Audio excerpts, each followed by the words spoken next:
नमस्कार Om Prakash ji, NBC 24 news में आपका बहुत बहुत स्वागत है। आपको भी धन्यवाद सर। 18 तारीख को STT मेरिट लिस्ट के अभ्यर्थियों का आंदोलन होने जा रहा है, क्या कुछ ये रहेगा, क्या कहिएगा इस पे?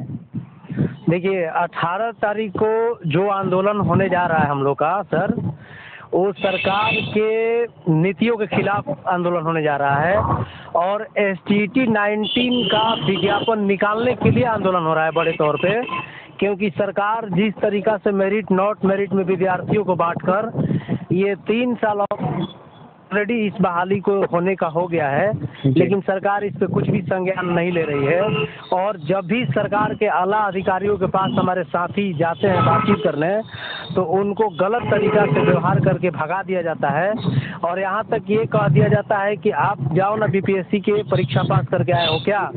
तो मैं पूछ रहा हूँ कि जिस स्टूडेंट का सपना ही था टीचर बनना, फिर वैसे टीचर वैसे विद्यार्थियों के दिल पे क्या बीत रहा है। सरकार 3 साल से हम लोग के साथ मानसिक प्रताड़ना के साथ खेल रही है, इसलिए इस निकम्मी सरकार, इस बहरी सरकार को जगाने के लिए 18 अप्रैल को ये एक बहुत ही बड़ा जन आंदोलन इसे कहा जाएगा मेरिट की तरफ से।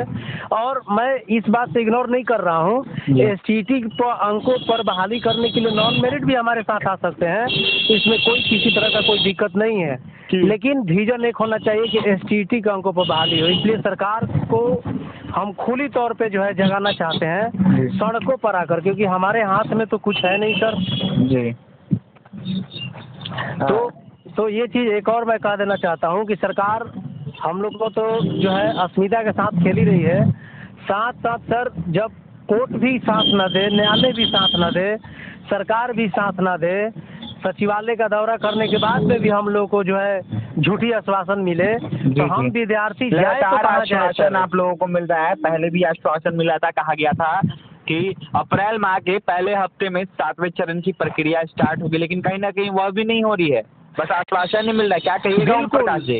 बिल्कुल कहेंगे, एक ब्यूरोक्रेट्स के इतने बड़े आला अधिकारी, IAS अधिकारी जो देश के स्तंभ होते हैं, हमारे माननीय प्रधान सचिव संजय सर, उनके जुबान से कई बार कहा गया है, पिछले साल कहा गया कि हम 2022 जनवरी में नोटिफिकेशन ला देंगे, इसके बाद फिर फरवरी में आश्वासन मिला, फिर मार्च में मिला शिक्षा मंत्री के द्वारा, इसके बाद अप्रैल में मिला, अप्रैल हाफ बीतने को है, लेकिन सरकार की रवैया के देखते हुए अभी भी स्थिति 7वें चरण और खास तौर से जिस तरीका से बिहार के 9000+2 उत्क्रमित विद्यालयों में शिक्षक नहीं है, शिक्षक बिना करा रहा है पूरा बिहार, पूरा स्कूल, और नए नए स्कूल तो बना दिए गए लेकिन उसमें ताला लटका दिए गए हैं, लेकिन इसको लेकर जो है आज भी सरकार की रवैया साफ नहीं है, जो कि सरकार ने ऑलरेडी कैबिनेट में जो है 40,000 हाई स्कूल प्लस 47,000 प्लस 2 शिक्षकों का जो है कैबिनेट से पद जो है अप्रूवल कर रखा है।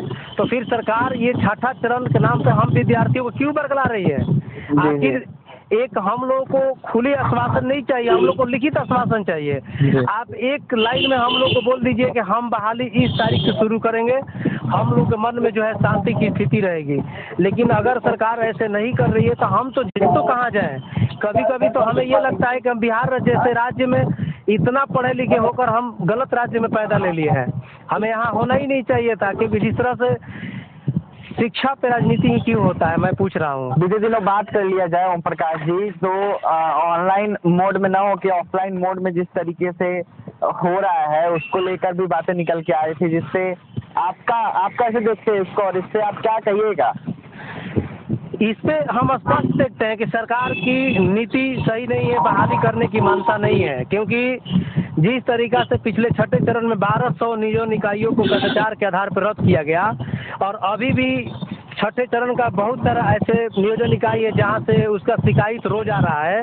तो ऐसे देखते हुए सरकार को सबक लेनी चाहिए और पूरे बिहार के जनता को भी इससे सबक लेनी चाहिए कि नियोजन इकाइयों को भंग करके सरकार सेंट्रलाइज ऑनलाइन यदि बहाली करती है मोड में, तो उससे किसी भी बहाली में पारदर्शिता आएगी और पारदर्शिता के साथ यदि बहाली होगा तो उन गरीब बच्चों का भी बहाली होगा जो BEd MAd इतने पैसा लगाकर जो पढ़ाई की है अब तक, उन सारे का कल्याण होगा। इसलिए सरकार को ये चीज़ एकदम व्यवस्था को, पुरानी व्यवस्था को बदलनी चाहिए, मेरा मानना है। और सरकार नहीं मानेगी तो हम लोग तो खुली सड़कों पर सरकार को चुनौती देंगे, क्योंकि अब आर पार की लड़ाई होगी, इसमें कोई शक नहीं। क्योंकि बहुत दिन हम लोग बर्दाश्त कर लिए हैं, लेकिन हाई स्कूल और उच्च माध्यमिक की बहाली में सरकार हमेशा से ही कुछ न कुछ अड़चन ला रही है। आखिर क्यों? एक हमारे ही, आप सुने होंगे सर, हमारे बगल के जिस रोहतास जिले के सासाराम से हम आते हैं, पिछले दिन एक स्कूल का खुलासा हुआ कि इस नोखा जो हाई स्कूल है सर, उसमें एक विषय के 14 शिक्षक है। बताइए, इस सरकार की लचर व्यवस्था पूरी रूप से दिखाई दे रही है। फिर भी सरकार इसको संज्ञान में नहीं ले रही है और नहीं यहाँ पर और विषय के शिक्षकों की बहाली कर रही है।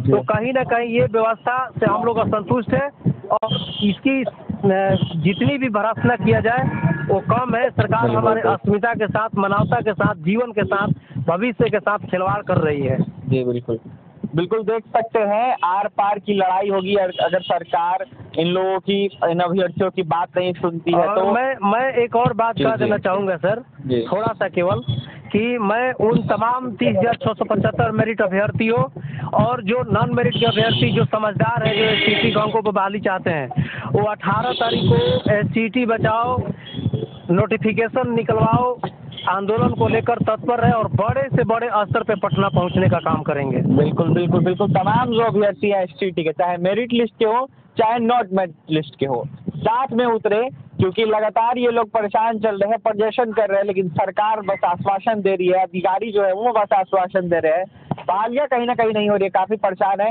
ओम प्रकाश से SCT मेरिट लिस्ट के अभ्यर्थी है। फिलहाल 18 तारीख के आंदोलन को देखना होगा कि क्या कुछ होने वाला है। और तमाम खबरों के लिए बने रहें NBC 24 न्यूज़ के साथ। हमारे चैनल को सब्सक्राइब करें, पेज को लाइक करें। बहुत बहुत धन्यवाद।